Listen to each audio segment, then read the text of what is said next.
Our presenter today, Dr. Jennifer S. Harthen. She is a fellow with the American Academy of Optometry, a fellow of the Scleral Lens Education Society, a diplomat of the American Board of Optometry.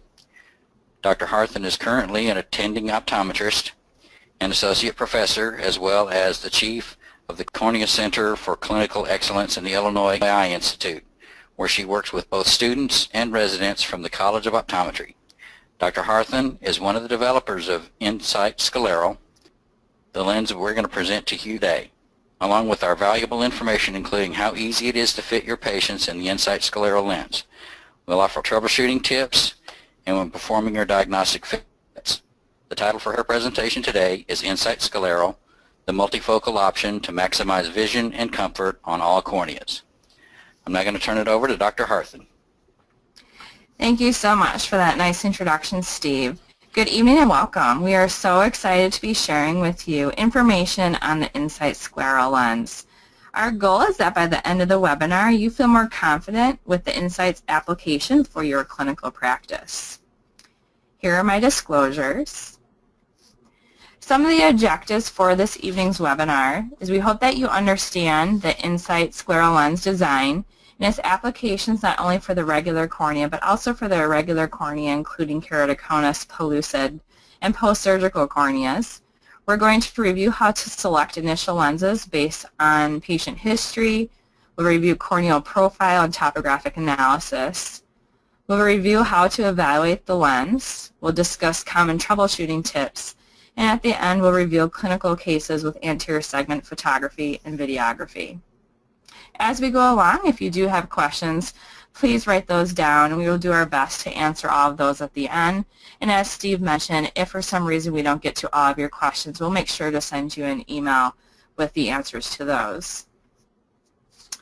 Now, the InSight Scleral Lens officially launched last year at GSLS, and we know that there are so many great scleral lens options out there, but in our clinical practice, both myself, Dr. Holder, along with the folks at Metro Optics, we saw some issues, specifically with some multifocals, in that they were creating central blur, specifically with the irregular corneas, and also provided compression at the limbus. So with curved differential optics, specifically what we developed was HHM technology. This was how the InSight Scleral Lens was developed. So what is the InSight Scleral Lens? Well, it's the ultimate multifocal scleral lens. Is the solution for maximizing both vision correction and comfort for all vision needs. We had collaboration from clinical practice, contact lens industry, and all of that collaborative insight. We were able to develop not only a physiologically safe contact lens modality, but also we were able to provide enhanced visual improvement as well as ultimate comfort for the full range of patients, those patients who have both regular corneas and those with the irregular corneas. The goal of this lens is not only to optimize vision and comfort for the patient, but also to reduce chair time for the practitioner. So the InSight Scleral Lens has a multifocal option. We're going to go over the parameters in just a few minutes. Now, this lens is designed for both the normal cornea and the irregular cornea, such as corneal ectasia, including your keratoconic patients, your pellucids. It's also available for your post-surgical patients, your post-refractive surgery, those patients who have undergone penetrating keratoplasties. It can be designed in an oblate profile. If you do find yourself fitting more oblate corneas, you may want to call consultation and ask for an extended fitting set. What we've also found this lens to be very successful for is in treating those patients with significant ocular surface disease and dry eye. We know that patients who have dry eye and ocular surface disease do very well with scleral lenses, and this lens also provides significant benefit to those patients. The nice thing about this lens is that no matter how many customizations we do to it, it's the same price point across the board, and we have unlimited exchanges within 90 days. Now, the available parameters for the InSight Scleral Lens, the sphere power is unlimited. Cylinder power is available up to 8 diopters and quarter diopter steps. full axis. The add power, it's available up to a +3, and it's a distance center lens. It comes standard in a 15.2 millimeter for the regular cornea and a 15.6 millimeter for the irregular cornea, but we can customize this up to 18. And sometimes we need to go this large for some of our ocular surface disease patients.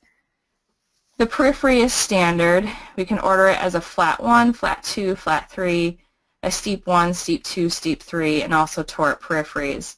And later on when we discuss some troubleshooting tips, I would go into more specifics about what flat 1, flat 2, flat 3, steep 1, steep 2, and steep 3 mean.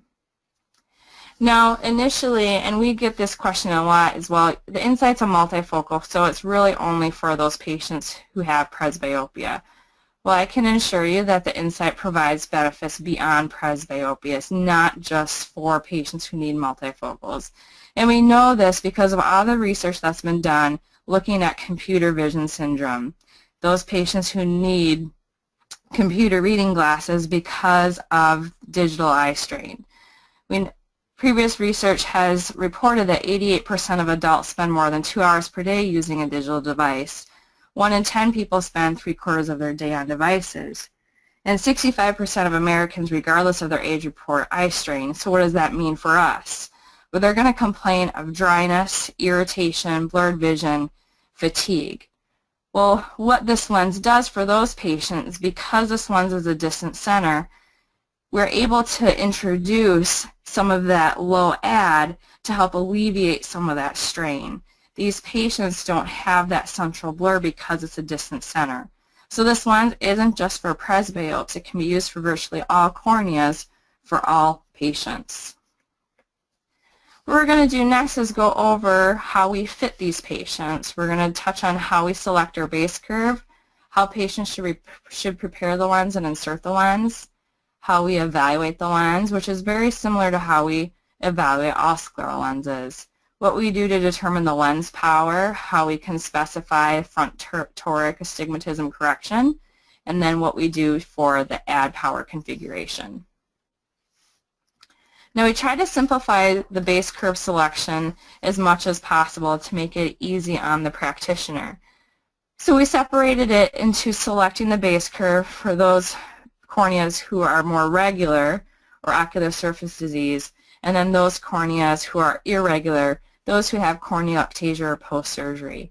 What we really want to look at is how much corneal cylinder does that patient have. So if a patient has a regular cornea and they have less than 2.5 diopters of corneal cylinder, you're going to select your initial base curve 0.4 millimeters steeper than flat K. If they have greater than 2.5 diopters of corneal cylinder, you're going to select your base curve 0.3 millimeters steeper than steep K. And for your patients with corneal ectasia or your post-surgical corneas, regardless of what amount of corneal cylinder they have, you're going to select your base curve 0.3 millimeters steeper than steep K. Now some of our patients, as you see them in clinic, sometimes K readings you're not going to be able to obtain, whether that's due to corneal scarring, their fissures, they're unable to sit, they have poor tear layer. If you're having a hard time obtaining K readings, if they're more of a regular cornea, you can select a base curve of a 7.2 millimeters, and that's a pretty good starting point. If they have an irregular cornea, keratoconic eye, you want to select a base curve of about 6.8, and that's usually a good starting point. And again, if you're unsure, another great way to select base curve is to look at corneal profile. And you're going to select a lens that has a little bit steeper sagittal depth than the very steepest part of the corneal apex. So again here, this is just showing how we look at corneal topography. We want to look at the shape, the size, Ks, HVID. The smaller HVIDs, we're going to start with a smaller overall diameter, such as the 15.2. Larger HVIDs, we may need to go larger than the 15.6. But again, most patients, I'd say about 85 to 90% of the patients that we fit in clinical practice have been able to be fit with the 15.2 to 15.6 overall diameter. But here again, this patient is keratoconic, so we would select our initial base curve 0.3 millimeters steeper than steep K. And I would say most of the time, maybe you have to go 1 or 2 lenses from that starting base curve, but not very often. And again here, this is looking at corneal profile. This is going to work with any lens set, but this works well with the InSight Scleral Lens. This may be done with or without the slit lamp. What you want to do is you want to pull back the lids, look at the cornea from the side. If you're unable to get accurate K readings, grab a lens and make sure that, again, has a deeper sagittal depth than the cornea. When evaluating the lens, we want to evaluate three key areas. We want to look at the central clearance, the limbal clearance, and peripheral landing of the lens. Centrally, an ideal fit is going to have a one-to-one fitting relationship between the thickness of the lens and the thickness of the post-lens tear layer. We want to have about 150 to 300 microns of clearance. We're going to look at about 150 to 200 microns of clearance for a regular cornea, and 250 to 300 microns of clearance for those corneal ectasia eyes. Now the center thickness of this lens is 0.28 to 0.38 millimeters. We do see increased thickness for our high plus lenses, but we can cut this down to 0.2 if needed. And what we found is that even with decreased center thickness, we don't have flexure with this lens, which is a great thing. We often think that when we make the lens thinner, we're going to have increased flexure, and we don't tend to have this. When we look at the limbus, an ideal fit is going to have slightly less clearance than what we observe centrally. You want to have about 1 to a quarter of the fitting relationship, and that's going to have about 50 to 80 microns of clearance. When we look at the periphery of the lens, or the very edge, an ideal fit is going to land evenly on the sclera. We're not going to have any standoff or blood vessel blanching in the full circumference of the lens, and I think that's key. We want to look in every meridian, all quadrants of the lens. You really want to make sure that you look under the upper lid. The lens should be comfortable for the patient. If the patient is saying that they can feel the lens, that it's uncomfortable, then we need to make an adjustment. And again, we're going to go over some troubleshooting tips specific for this lens in just a few minutes. An uneven fit may require a toric periphery. Where we see that unevenness, you want to document the clock hour position and severity. You can call consultation, take a photo, and send it to the lab, and that can help so that we can make the appropriate adjustments with the toric periphery. Now some patients, as we know, they often have quite severe pinguecular pterygium. Those patients can be challenging as well to vault over that particular area. You can take photos of that area, send those to the lab, and that can be quite helpful when making modifications to the edge alignment as well.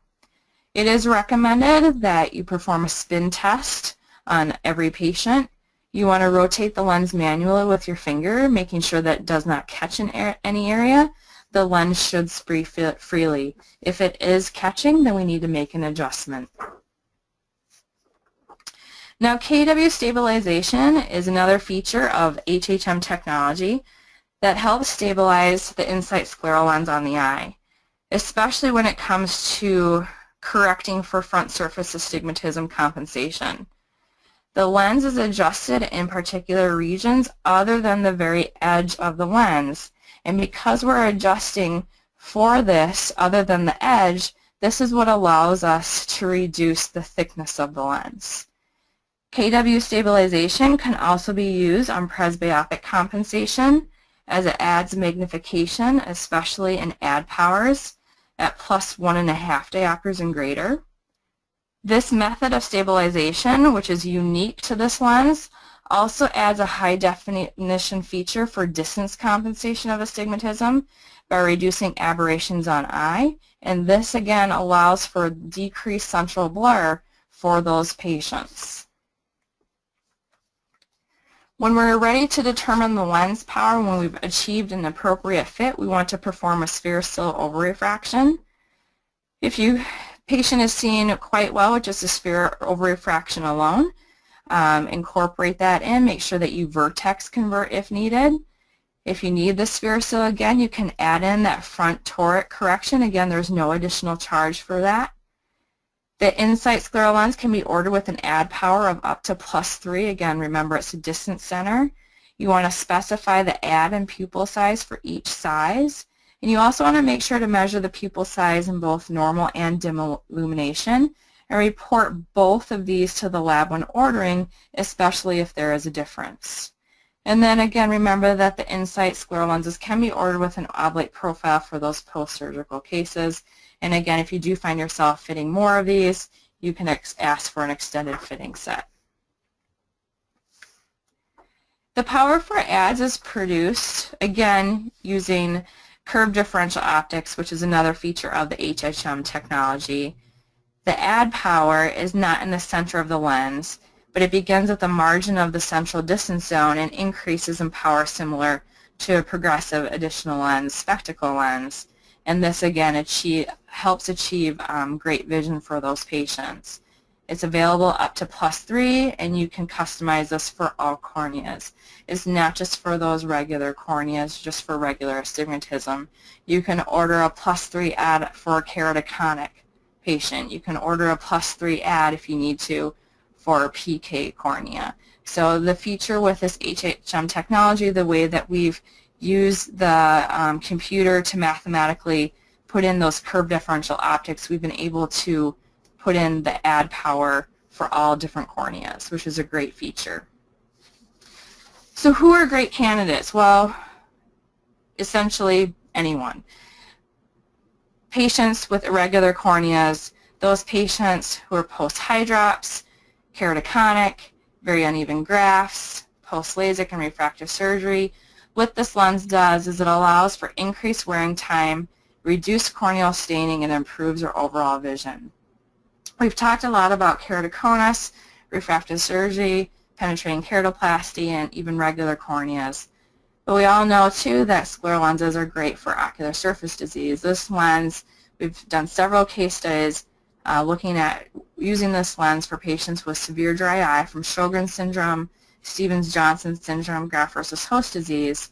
And this scleral lenses protect the surface from the lids and from the environment.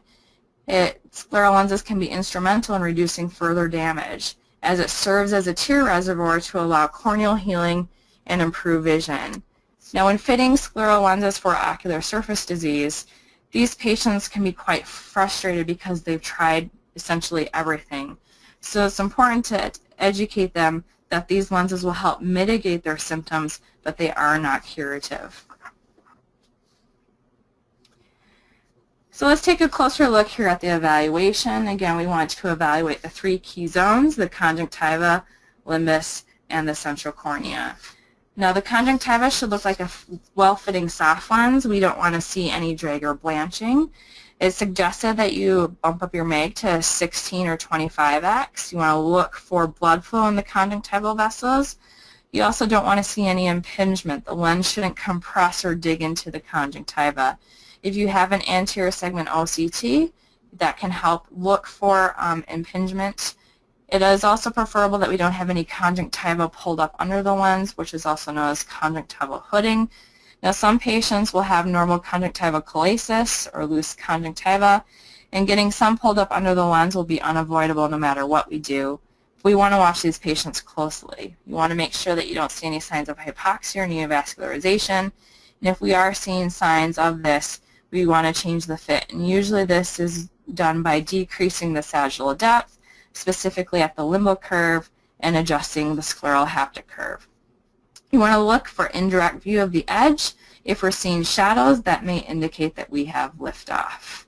So here we're taking a look at a video of the edge profile of a patient wearing an InSight Scleral Lens. And again, you want to look all the way around, not just what's visible. You want to make sure that you pull up that upper lid, and overall everything's looking pretty good, but here temporally maybe a little bit of blanching and impingement, maybe also inferiorly, so that may be something that we want to monitor and maybe adjust.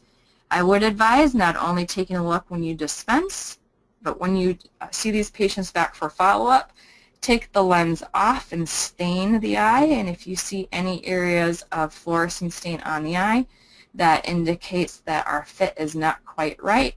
We want to see 0 staining. So if we have staining on the conjunctiva, that would indicate that our edge profile is too steep and we would need to flatten that curve.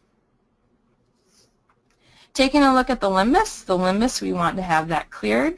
Compression at the limbus could damage the delicate stem cells, and that was another concern we were developing this lens, is to make sure that we had adequate limbal clearance.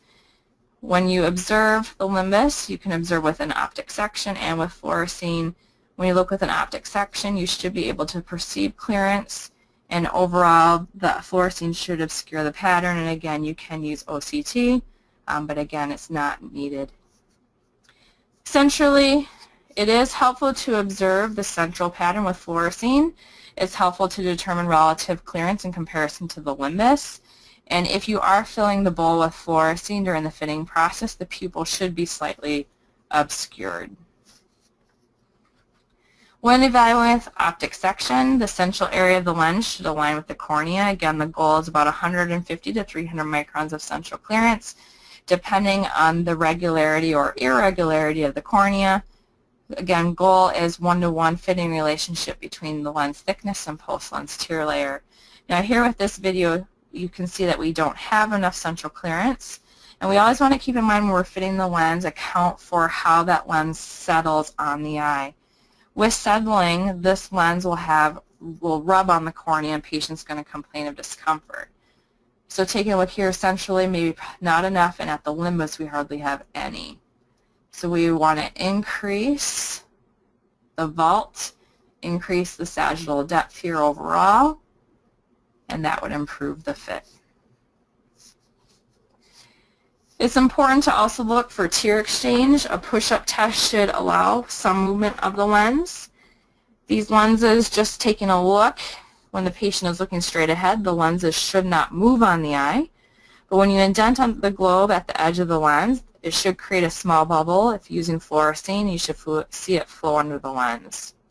When the patient comes back for follow-up, it is recommended to apply fluorescein to the surface of the lens.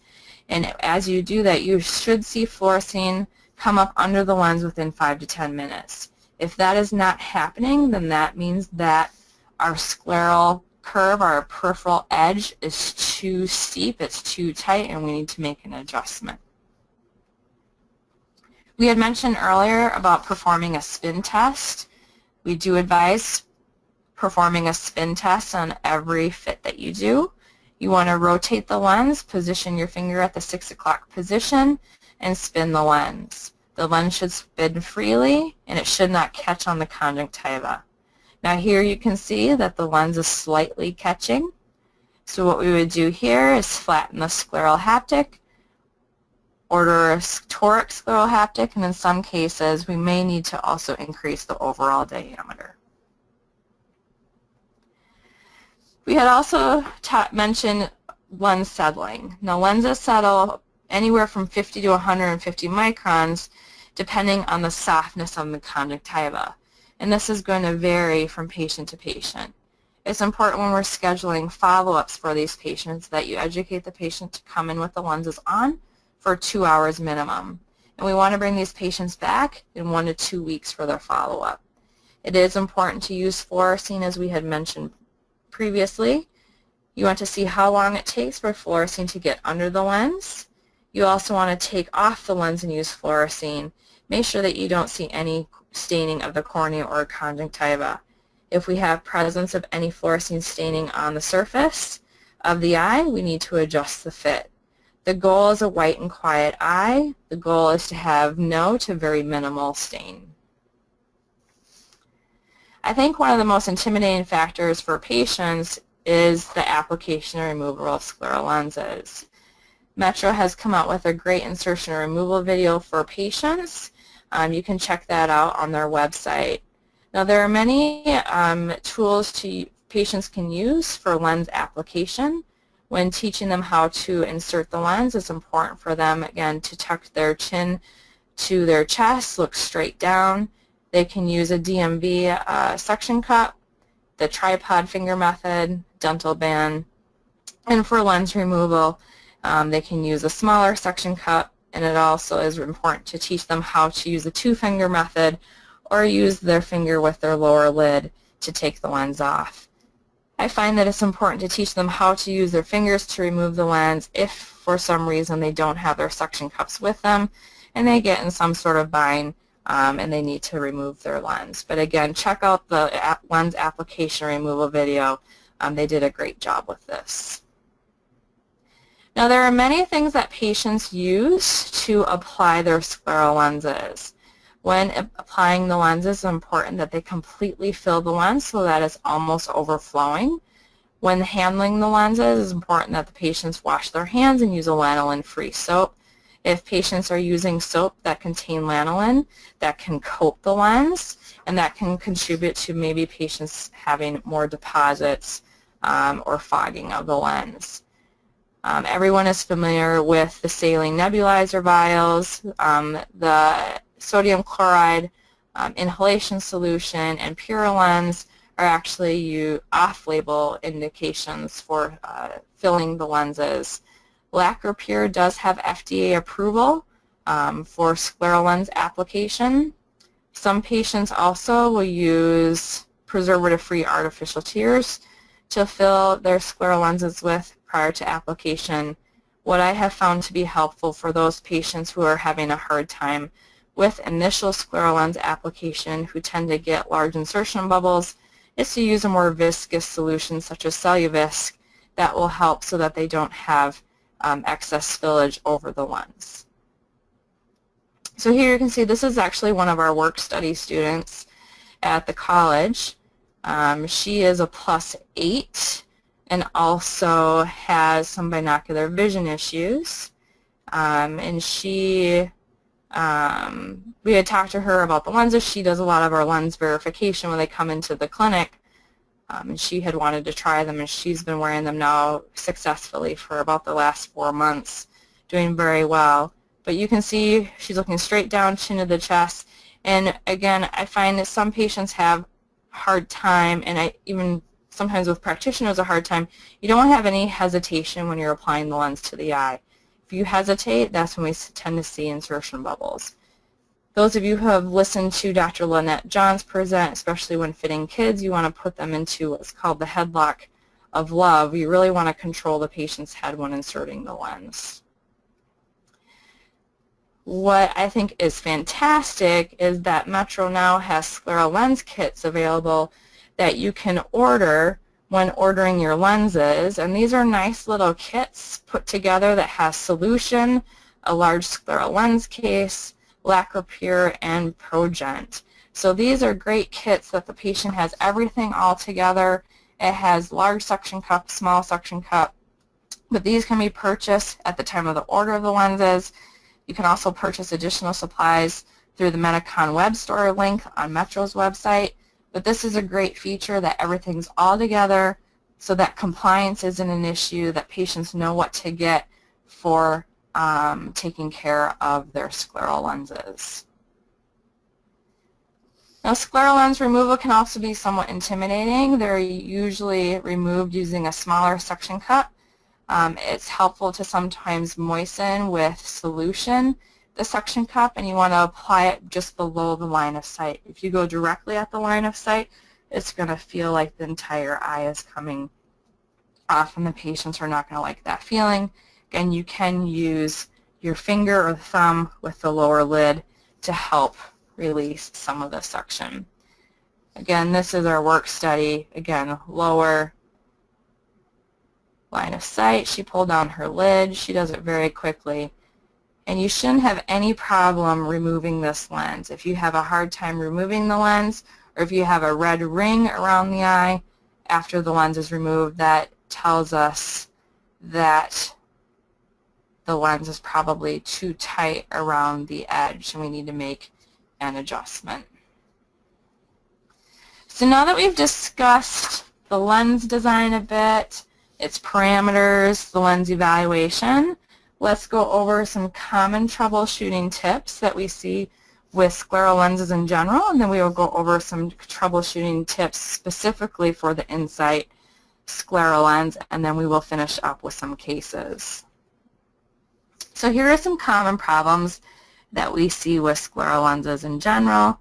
If the patient has a large central bubble, first make sure that it's not an insertion bubble. Remove the lens, use a more viscous solution, and after you've done that, if you're still getting a large central bubble, then you would then decrease the bulb. If the patient's aware of the lens, that's probably an indication that we have edge lift. You want to again look in all quadrants. To solve this issue, you could steepen the scleral haptic or order a toric haptic. If we have any type of staining, usually at central corneal staining or limbal corneal staining, first you want to discuss what solution the patient is using. I find that if you dispense a lens and everything looks appropriate and they come back and things don't look as they should, you need to have an honest conversation with the patient about what are they using. It's probably that they're not using the right solution. If they're not using the right solution, you want to make sure that they change it to preservative-free. And if it's not the solution, then if you have central corneal staining, it's indication that you don't have enough central vault, so you would then increase the vault or increase the sagittal depth. If you have limbal corneal staining and it's not due to solution toxicity, then you would steepen the limbal vault. If you have conjunctival staining, that tells us that the very edge or the scleral haptic is too steep. We would then need to flatten the haptic or order a toric haptic.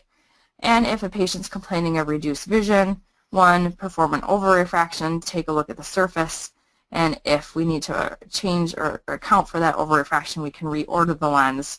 And if it's poor wettability, do we need to either manage their surface disease, and if their surface disease is managed as possible, then there are additional surface treatments that we can order.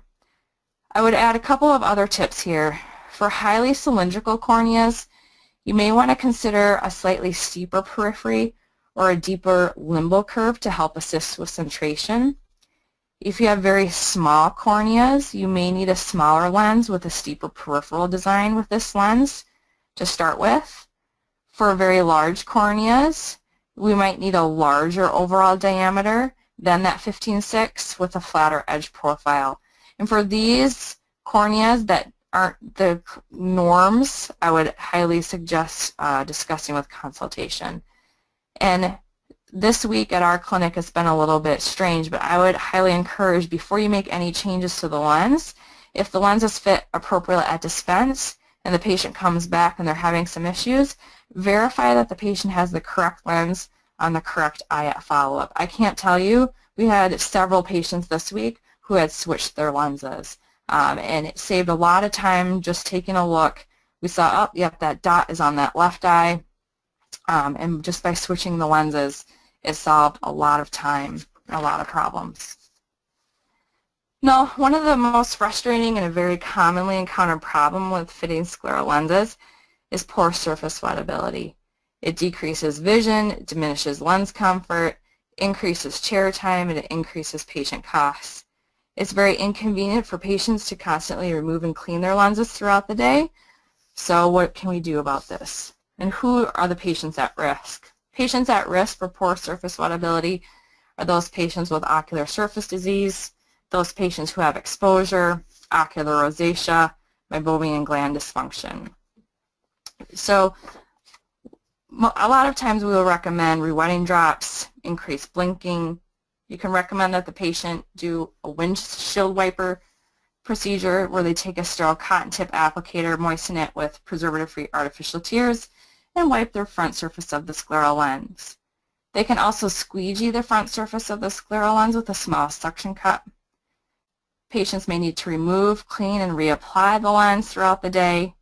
They may need to use stronger cleaners, such as Progent. They may need to manage their ocular surface disease.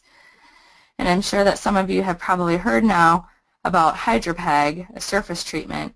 It's a polymer coating designed to solve the problem of contact lens discomfort, and it's by Tangible Science. So I do want to spend a little bit of time just briefly mentioning what HydroPeg is, as this will be available for your patient, the InSight Scleral Lens later on in January, I believe, and Steve can talk about that later on. HydroPeg is made from the lubricant polyethylene glycol. Tangible HydroPeg is a 90% water peg-based polymer mixture that is permanently bonded to the surface of the contact lens. The goal of HydroPeg is to improve wettability, lubricity, surface water retention, and tear breakup time, and it does this by minimizing friction and deposition.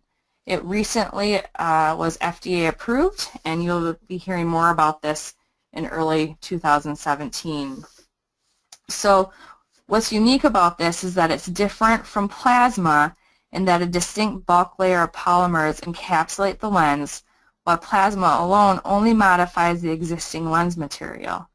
This may be applied to any contact lens. So HydroPeg may be applied to hydrogels, silicone hydrogels, GPs, hybrids, and scleral lenses. In benchtop tests, tangible HydroPeg was shown to improve wettability, surface water retention, and lubricity on various lens materials. GP, silicone hydrogel, and hybrid lenses treated with tangible HydroPeg all demonstrate improved wettability compared to untreated controls. On GP lens materials, the HydroPeg increased the water breakup time from less than 5 seconds to greater than 20 seconds, which is significant. This is greatly going to improve comfort for patients and also help stabilize vision. So who's a good candidate and who you would select adding HydroPeg surface treatment to the lens? Well, it may be used on any patient. There aren't any contraindications. Those patients who are going to benefit the most are those who experience dryness or discomfort, those who have fogging as they're wearing their scleral lenses, and those who are more moderate to heavy lens depositors. When educating your patient about HydroPeg, are there anything that is different with it in handling the lens? Patients must clean daily with a multi-purpose or peroxide-based solution. It's recommended that they use unique pH or clear care. Patients shouldn't use tap water. They shouldn't use abrasive solutions. And one thing to keep in mind with HydroPeg is that they should not use Progent. It will take off the HydroPeg. Now with HydroPeg, it makes the lenses very slippery. So patients may have a little bit of an adjustment period to handle them as it can fall in the sink. Make sure they want to cover it. They may have a hard time handling it for the first little bit. The other complaint that you may see is debris under the lens. So first you want to look, maybe we need to adjust the fit. If you see debris under the lens, you have touch at the cornea or the limbus. Anytime that you have excessive touch or excessive lift in the edge, that can induce mucin buildup. What you can do is trial fill the bowl with preservative-free tears. That will help with eliminate debris under the lens. You can rinse the lens with preservative-free saline, and then you can also recommend a morning eye dunk prior to lens application or a midday side rinse with preservative-free saline. Now here we'll have all this information on Metro's website as well, but now what I want to do is just spend a little bit of time specifically going over some common troubleshooting tips of the InSight lens. So we talked about evaluating the central clearance. An ideal fit will have a one-to-one fitting relationship, and again you want to let the lenses settle. If you see excessive vault, you're going to want to flatten the base curve by 0.1 millimeters until you have the desired clearance. Now for the InSight Scleral Lens, 0.1 millimeters equals 100 microns. For every 0.1 millimeter base curve change that you make, you would then add plus a half to plus 3/4 of adapter to a final power.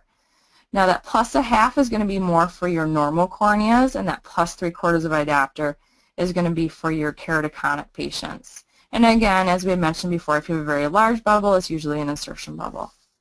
If you have inadequate vault, you're going to steepen the base curve by 0.1 until you have desired clearance. Again, 0.1 millimeters equals 100 microns, and for every 0.1 millimeter base curve change, you would then add minus a half for normal corneas or minus 3/4 of adapter for keratoconic eyes to the final power.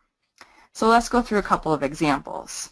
Here is a patient where we see an ideal central vault. We have the one-to-one relationship between the thickness of the lens and the thickness of the post-lens tear layer. Here we have excessive central vault. So here we would decrease the sagittal depth by 300 microns, or we would flatten the base curve by 0.3 millimeters. We would then add plus 2 1/4 diopter to our final power. Here we have an adequate central vault, so we would increase the sagittal depth by 200 microns. So we would steepen the base curve by 0.2 millimeters and add minus 1.5 diopters to our final power. If you also note, you can see that this lens is also sitting slightly inferior, so we would also incorporate a toric periphery to help compensate for that. In evaluating the limbal clearance, an ideal fit will have 1 to 1.25 or 1 to 1/4 relationship between the thickness of the lens and the thickness of the post-lens tear layer. If we don't see any fluorescein at the limbus, we need to steepen the limbal curve. 0.1 millimeters, again, equals 100 microns. Now the great thing about adjusting the limbus with this lens design is that it will have absolutely no effect on the base curve or on the power. You don't need to make any other additional adjustments. If you have excess sodium fluorescein at the limbus, you decrease the limbal curve, and usually you can get away with 0.05 millimeters or 50 micron adjustments. So again, here are some examples. Here we have ideal limbal clearance. In this photo, you can see excessive limbal clearance. We would decrease the sagittal depth by 100 microns or 0.1. The standard limbal curve of the InSight lens has a 10 50 millimeter radius.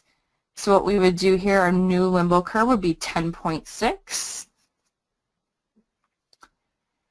This image here shows an adequate limbal clearance. So we would increase our sagittal depth by 50 microns or by 0.05 millimeters. Again, our limbal curve as standard is 10.5 millimeters. So by increasing it by 0.05 millimeters, it would then be 10.45 millimeters. Lastly, we would look at the edge profile. An ideal fit, we have no liftoff or blood vessel impingement. The lens should spin easily. The standard scleral curve for the InSight Scleral Lens has a 1250 millimeter radius. So if we have edge lift, we can order a steep 1. That indicates would be for mild liftoff 360 degrees. So our new scleral curve would be 1200. Steep 2 would be ordered if we have moderate liftoff 360 degrees. And our new radius for our scleral curve is 11.5 millimeters. Steep 3 would be for severe liftoff. Our new scleral curve would be 11 millimeters, and we would then add minus 1/4 to our final power. And again, any questions for any of this, you can always call consultation. You can also order a toric 1, a toric 2, or a toric 3 for mild, moderate to severe liftoff in one meridian. If we note vessel impingement or blanching, we can order a flat 1 for mild vessel impingement 360 degrees. Our new scleral curve would then have a radius of 13 millimeters. Flat 2 would be ordered for moderate vessel impingement 360 degrees. The new scleral curve would be 13.5 millimeters. And flat 3 would be ordered for severe. Now most of the time we'll tell you that your edges will be either a steep 1 or a flat 1 or standard. Very rarely do you have to go to the steep 3 to flat 3, but it can be done. You can really pretty much customize these any way that you want to. Again, you can order a flat toric 1, a flat toric 2, or a flat toric 3 if you need to. And if you don't see any fluorescein under the lens after about 5 to 10 minutes, you would order a flat 2 scleral curve. Now here we see an ideal edge. Here we have mild to moderate edge lift, so here we would order a steep 1. Steep 1 again is a 12 millimeter radius.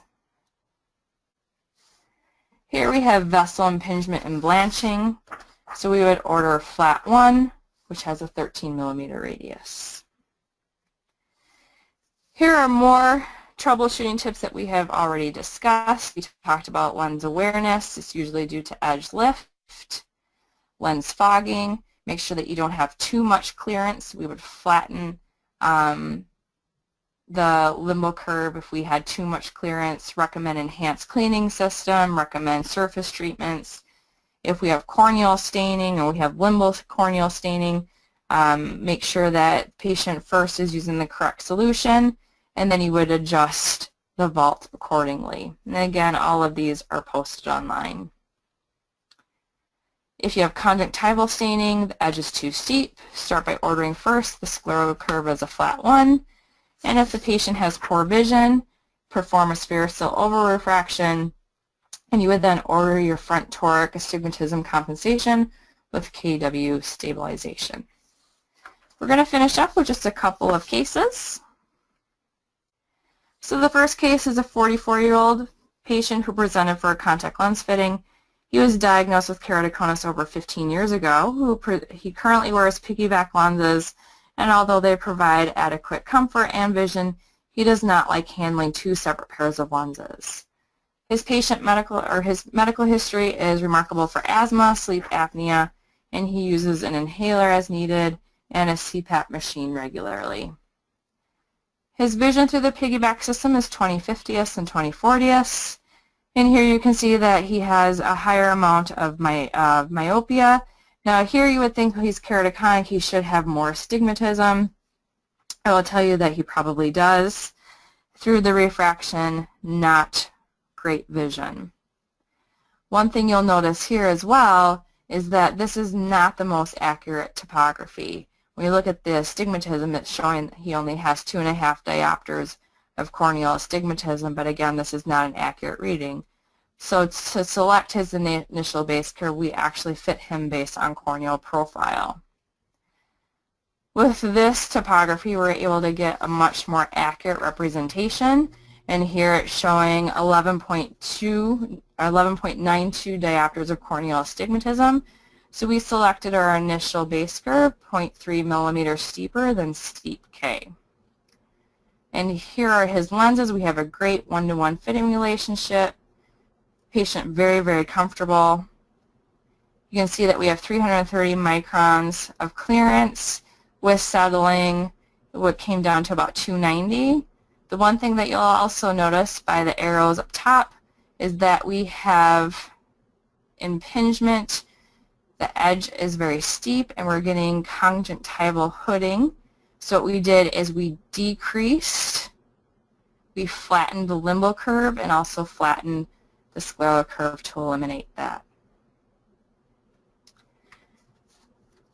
Patient was able to wear the lenses successfully. He's been wearing the InSight lenses now for over a year. Second patient is a 70-year-old. This is probably one of my favorite patients, and Steve has actually gotten to know her through letters as well. She likes to write people letters, but she presented for a contact lens fitting due to ocular surface disease. She has Sjogren's syndrome, and as you can see, she is using essentially everything: Restasis, artificial tears, gel, ointment, serum, moisture goggles, plugs. Although her vision is pretty decent and her refraction is not that severe, we're using these lenses to help rehabilitate the ocular surface. Here is her staining. She develops filaments. With the lenses, we have 260 microns of clearance on the one and about 230 microns of clearance on the other. Have adequate central alignment, adequate peripheral landing. And just after 1 month of staining, we're noticing an improvement of the cornea. She's not developing any more filament. She's able to wear these lenses all the time. And after now over a year wearing the lenses, she has maybe trace corneal staining left, much, much more comfortable. She's now able to open her eyes without having anything on, which is quite remarkable. So I want to thank you all for your attention and for your time this evening. I hope that you found this webinar informational and that you're able to take some of the information back to your practice. You can find additional information on the InSight Scleral Lens on metrooptics.com. You can also sign up for information on their Facebook page as well as follow them on Twitter. The webinar is going to be available on their website, metrooptics.com. Attendees for the webinar will qualify for a discount on InSight products through January 31st, and you can call Metro at that number. Look for more information on this lens. we will be at the GSLS meeting at the end of January. We're going to do a hands-on fitting workshop. We're also going to have a more in-depth troubleshooting seminar. If you have any further questions, please feel free to email myself or Dr. Neil Holder, who is one of the other co-developers of the lens. You can also contact Metro. We'd be happy to help with any consultation questions that you might have, but I really want to thank you for your attention this evening. I think we have a couple of minutes for questions. Someone was asking about, can we empirically fit these? And we do on the website have videos on the diagnostic fitting as well as how to empirically fit these. You know, when fitting scleral lenses, I would recommend that you always use the diagnostic fitting set and fit these patients in practice. But if a patient does have a normal cornea, you can empirically fit. And you can follow the fitting guide that's posted on Metro's website, as well as watch the video. So it can be done, but I would say especially for the more irregular corneas and ocular surface disease, you definitely, in my opinion, you definitely want to fit these patients in office. Another question was, can you again clarify the steep and flat 1, 2, 3? Absolutely. So again, the standard scleral curve has a 1250 millimeter radius. So if you were going to order a steep 1, that would be a 1200 radius. If you're going to order a steep 2, that would be an 1150, and a steep 3 would be 1100. Again, standard is 1250. So a flat 1 would be 13, a flat 2 would be 1350, and a flat 3 would be 14. Again, any questions with customization, you can call.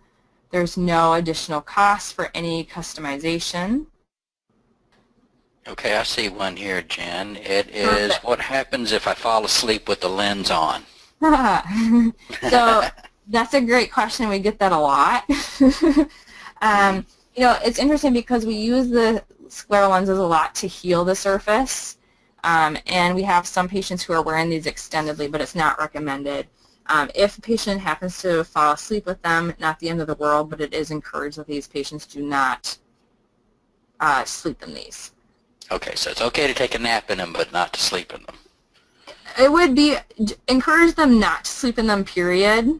Okay. If patient, you know that they are taking naps in them, you definitely want to take a look for signs of hypoxia, especially if you're fitting the more challenged patients, especially those patients who have corneal transplants. You want to be measuring endothelial cell count, so I would recommend no sleeping in them, period. Okay, and then how often should we be replacing these lenses? It's another question I see here. These should be replaced annually. I would also recommend that once you have a patient successfully fit, that you encourage them to purchase a second pair. And this is really important for those ocular surface disease patients, those patients who tend to coat their lenses a little bit more. That way, as they're either deep cleaning their lenses or, you know, maybe they're sending them off to have another surface treatment, they'll always have a backup pair. Okay, and one last thing I see here. If you increase the add power, does that change anything in the fit of the lens? Absolutely not. If you increase the add power, that will not change the fit one bit. It won't change the thickness. It won't change the fit. You can change the add. You can add front toric. Nothing's going to change the fit. Okay, and let's see. I haven't had to do many diameter adjustments in my experience, and I know you see a lot more challenged corneas than I do. So when would you consider going to, what are your criteria for going to a smaller diameter than 15/6? And then where would you go much larger than a 15/6? So when I would go smaller than a 15/6 would be for a regular cornea. So let's say that a patient is just wearing these for, maybe they have presbyopia and they want great vision, or they have a high amount of astigmatism, or let's say that they just are picky about their vision. For those normal corneas, then you would recommend a 15.2 diameter. Those patients who need a diameter larger than a 15.6, those might be for those really oblate corneas, those really challenging corneal transplants, those patients who have severe ocular surface disease where you're trying to vault as much of the surface as possible. But I will tell you, I can count on two hands the number of patients that we've had to do that with this lens. The way that this lens is designed with all of the curves, with the curved differential optics, we've been very successful at not having staining on the patients regardless of what their indication is for wearing the scleral lens. Well, Dr. Harthen, it looks like we're out of questions for this evening, and we've run a full hour on our presentation. I hope everyone enjoyed it as much as I did. Well, I want to thank everyone again for their time, and thank you, Steve. I hope everyone has a great evening and a great holiday season. All right. Thank you, Dr. Harthen. Have a good evening.